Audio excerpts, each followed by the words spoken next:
So in fact, while talking about rights, let's talk about rights under insurance, because insurance भी हम सब लेते हैं, but कई बारी हमें नहीं पता होता कि हमारे कहाँ rights हैं, कहाँ नहीं है. For example, health insurance, yes, travel insurance. yes.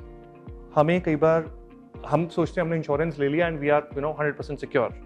जैसे कार इंश्योरेंस, क्योंकि कार इंश्योरेंस में भी आजकल कितने ऑप्शंस आ गए हैं, zero dep versus normal insurance, तो ब्रॉडली जो if you can tell me about few myths versus facts of insurance, irrespective of whether it is a any kind of insurance.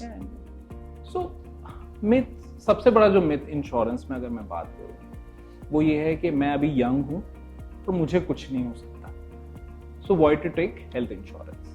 But ये सबसे बड़ा myth है, आपको ये समझना पड़ेगा. एंड आई थिंक 2019 कोविड-19 ने ये हम सबको सिखा दिया है कि आप यंग हैं या नहीं, इंश्योरेंस बहुत इंपॉर्टेंट है. I have seen my self, मैंने खुद केसेस देखे हैं, मेरे पास लोगों के हेल्प के लिए फ़ोन आए हैं कि जहाँ पे पूरी family they had to sell their properties to basically fund the hospital bills, because ICU में एक महीना लोग रहेंगे. सो हेल्थ इंश्योरेंस का एक कॉन्सेप्ट वो है, मिथ जो सबसे बड़ा है कि मुझे कुछ नहीं हो सकता. तो मैं आई थिंक इस पॉडकास्ट के थ्रू अगर लोग सुन पाएंगे या सुनेंगे, सो मुझे ये लगता है फर्स्ट थिंग फर्स्ट, जब आपकी पहली सैलरी आए as a youngster, you should go for the health insurance first, और एक अच्छे अमाउंट के. एक बड़ा मिथ ये भी था कि हम 5 लाख तक का कुछ ले लेंगे हेल्थ इंश्योरेंस और हमें that's enough.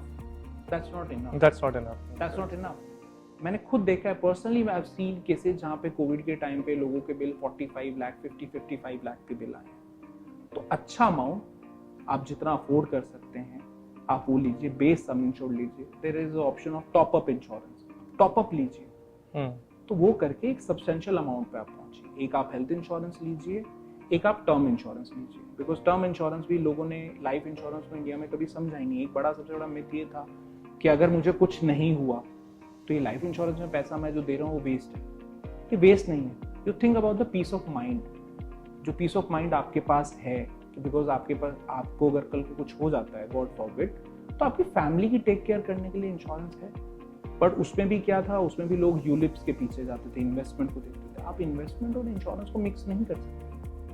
That's why term plan is important. Yeah, term plan is important. आप रिस्क को कवर करिए, अपने लाइफ के रिस्क को कवर करिए, उसमें अच्छा सम इंश्योर्ड रखिए. आपकी जो सैलरी है, एनुअल जो सैलरी है, उसका कम से कम भी 3 से 4 गुना है. अपनी लाइबिलिटीज को एसेस करिए.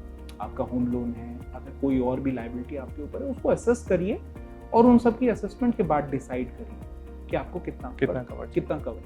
And Sachin, you are right, because आजकल ये बहुत कॉमन है. अनफॉर्चुनेटली 30s में heart strokes, heart failures, sudden deaths, and then कई बारी फैमिली के पास पीछे कोई इंश्योरेंस नहीं होता. Correct. Loans are common, specially car loan and home loan. उनको रीपे करने के लिए रिसोर्सेज नहीं होते हैं फिर with the family behind. So yes, you rightly mentioned कि specially term insurance and I don't know, maybe home loans लेते हैं insurance, because we are ready to pay EMIs for home loans, for bigger home loans. We are ready to take loan of से 1 CR 2 CR, but we are not, we don't have that still mindset that okay, मैं 2 लाख रुपए और premium में दे दूं, maybe या उसमें add हो जाएगा and I'll have that cover as well. Yeah. So that mindset is still missing somewhere. So mindset तो missing है. जैसे मैंने बोला ना कि मेरे साथ नहीं होगा, ये जो mindset है, इस mindset से हमें निकलना पड़ेगा. और इसमें एक और चीज मैं ऐड करना चाहूंगा लवजीत, जो हमारे खासतौर पे हमारे इंडियन सोसाइटी के अंदर बड़ा है कि हम लोग ना डेथ के बारे में बात ही नहीं करते. आप कभी फैमिली में आप देखिए, बात करिए तो फैमिली बोलोगे नहीं आप ऐसे मत बोलिए, चुप रहिए, ऐसा कुछ नहीं होगा. इट्स अ रियलिटी, किसी के साथ भी हो सकती है. ठीक है, कुछ भी हो सकता है.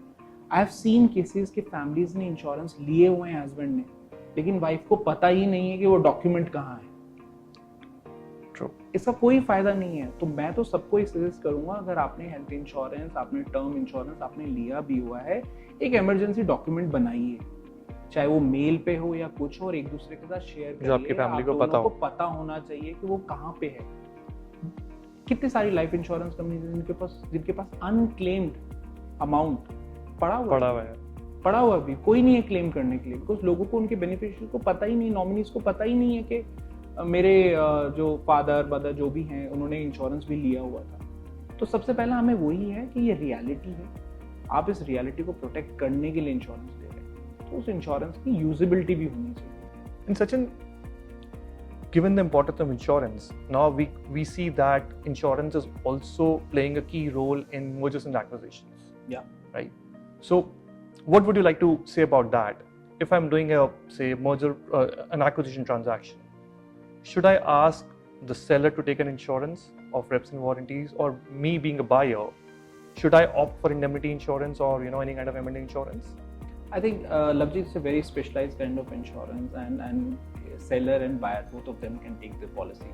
So we have two type of policy. One is buyer side policy, one is seller side policy. But we need to understand the importance of it. It's a very new concept in India, but outside India, people are buying these policies whenever they are engaging into these sort of transactions.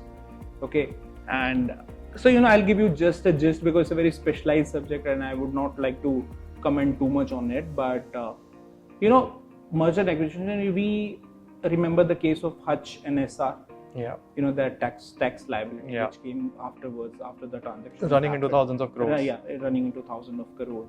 And merger and acquisition insurance, it gives you that confidence into the deal, because the reps and warranty which are there in SPA, okay, this insurance basically gives that comfort to seller, to buyer basically, that in case of any breach of these reps and warranties, his interest would be taken care of. Yeah. And even for the seller side, agar main baat karu, so for seller also it's a very important thing, because first thing first, it gives the confidence to buyer that this deal is good enough, and second, seller can use the sales proceed. He doesn't have to keep that money in the escrow account to basically take care of the reps and warranty liabilities.